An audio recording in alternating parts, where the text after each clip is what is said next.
An Illinois bill targeting barriers to access pre- and postnatal care is signed into law Monday by Governor J.B. Pritzker.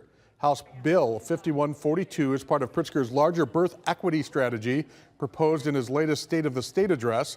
The law ensures competitive Medicaid reimbursement rates for doulas, lactation consultants, home visitors, and other community-based care providers, helping new mothers before, after, and during birth.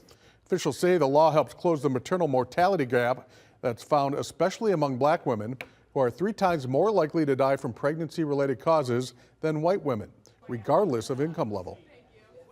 It isn't right that some women are forced to weigh their own mortality or their future health against bringing life into this world.